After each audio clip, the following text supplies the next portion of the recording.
Imagine it's a blazing hot afternoon, thousands of years ago. Your hunting group has just done the impossible. You've brought down a huge animal, maybe a deer, maybe something the size of a small car. There is meat everywhere, enough to feed your entire family for 2 weeks. Everyone is celebrating. And then, a quiet, horrifying thought creeps in. The same thought that haunted every human who ever lived before the modern age. There is no fridge, no freezer, no cold at all. In this heat, in just 3 or 4 days, that mountain of fresh meat will turn slimy and green, crawling with maggots, reeking so badly you can smell it from across the camp. All that food, all that effort, rotting in front of your eyes. So here's the question almost nobody ever stops to ask. Before refrigerators existed, for the hundreds of thousands of years humans lived without them, how on earth did people keep their food from killing them? The answer isn't just clever. It accidentally created some of the most delicious foods you still eat today. And by the end of this, you'll realize your fridge solved a problem that our ancestors had already been beating in the strangest, smartest ways imaginable. Let's start with the enemy. Ancient humans didn't know what bacteria were. They had never heard of germs or microbes. But they knew, with painful certainty, that food went bad. They watched meat rot. They watched milk curdle. They watched fruit collapse into mush. They didn't understand why. They just knew that eating spoiled food could give you cramps, fever, days of agony, or even kill you outright. So without any science, using nothing but observation passed down over thousands of years, they figured out how to fight an invisible enemy. And every method they invented was really doing the same thing, making the food a place where that invisible enemy couldn't grow. The oldest trick of all was also the simplest: take the water out. Bacteria need moisture to thrive,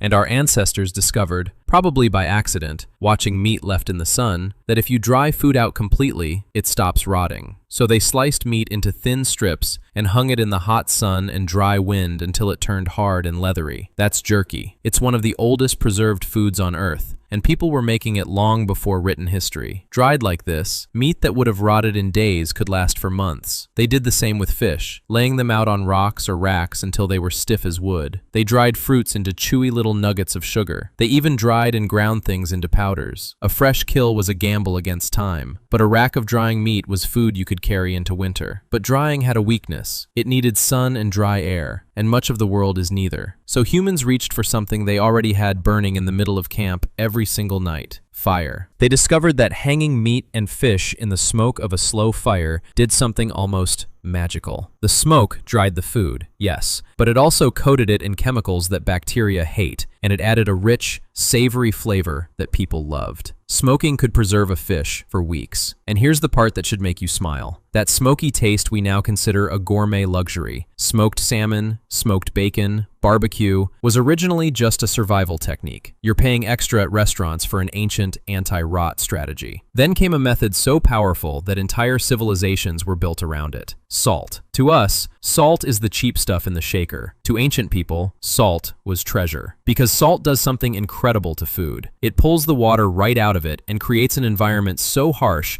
that bacteria simply cannot survive. Rub enough salt into a slab of meat or fish, and it could last not weeks, but months, even years. This was so valuable that salt became one of the most fought-over substances in history. Roman soldiers were sometimes paid in it, which is where we get the word salary. Wars were fought over salt. Trade routes stretched across entire continents just to move it. All because this one white mineral could stop food from rotting. And in a world with no refrigeration, that power was worth more than gold. But the strangest, most brilliant method of all is one that sounds completely insane when you first hear it. To preserve their food, ancient humans deliberately let it rot, but in a controlled way. This is fermentation, and it might be the cleverest thing our ancestors ever stumbled into. Here's the trick. Instead of fighting all the invisible microbes, they learned to invite the good ones in and let them take over. Those friendly microbes eat the sugars in the food and produce acids and alcohol. And those acids and that alcohol make the food a fortress that dangerous bacteria can't invade. Milk that would have spoiled becomes cheese and yogurt, which last far longer. Cabbage becomes sauerkraut and kimchi. Grapes become wine. Grain becomes beer. Fermentation didn't just preserve food. It transformed it into something new, tangy, and often intoxicating. Think about that. Cheese, yogurt, pickles, kimchi, bread, beer, wine. Some of humanity's favorite foods and drinks were invented not for pleasure, but as a desperate way to keep food from going bad. We turned rotting into an art form. Now, all of this handled the food itself. But ancient humans had another weapon, and it was the closest thing they had to an actual fridge: cold. They couldn't make cold on demand the way we can, but they were experts at finding it and hoarding it. Deep caves stay cool and steady all year round, so people stored food in them. They dug pits into the earth, because a few feet underground the temperature drops and stays low even in summer, the original root cellar. They lowered food into cold streams and wells. In colder lands, they buried meat in the snow or packed it in ice cut from frozen lakes in winter. Some peoples dug pits into cold, boggy ground and buried butter and other foods there. And astonishingly, archaeologists still occasionally dig up bog butter that's thousands of years old. The cold, oxygen-poor mud preserved it so well it survived across the ages. And then there were the true masterpieces of ancient cooling, the ones that feel like science fiction. In the scorching deserts of ancient Persia, over 2,000 years ago, people built enormous structures called yakhchals. These were giant domes of thick mud brick, with deep pits underneath. Using clever airflow, thick insulating walls, and the cold desert nights, they could actually make and store ice in the middle of a desert in a world with no electricity. Cold water was channeled in on freezing winter nights, left to turn to ice, and then packed away deep underground where it stayed frozen through the blistering summer. They were building refrigerators out of mud and physics, and they weren't alone. Many ancient cultures cut and stored winter ice in insulated ice houses to keep food and drinks cold for months after the snow had melted. Ancient humans had even simpler tricks too, one so obvious we forget them. They sealed food inside fat, because fat blocks out the air that helps food spoil. Pour melted fat over cooked meat, let it harden into a seal, and it could keep for a long time. Some cultures pounded dried meat together with fat and berries into a dense, long-lasting travel food that could survive brutal journeys. And in a stroke of pure genius, some used honey. Honey almost never spoils. It's so dense with sugar and so low in water that bacteria can't grow in it at all. Archaeologists have found pots of honey in ancient Egyptian tombs, thousands of years old, and it was still perfectly good to eat. The Egyptians even used honey to preserve other foods and bodies. And of course, there was the oldest fresh food solution of all. Don't preserve the animal, just keep it alive. For much of history, the simplest fridge was a living creature, kept and fed until the day you needed the meat. So step back and look at what ancient humans actually pulled off. With no electricity, no science of germs, no machines at all, they beat the invisible enemy of rot from every direction at once. They took the water out with sun and smoke. They poisoned the environment for bacteria with salt. They handed the food over to friendly microbes through fermentation. They hunted down cold in caves and pits and streams, and when they couldn't find it,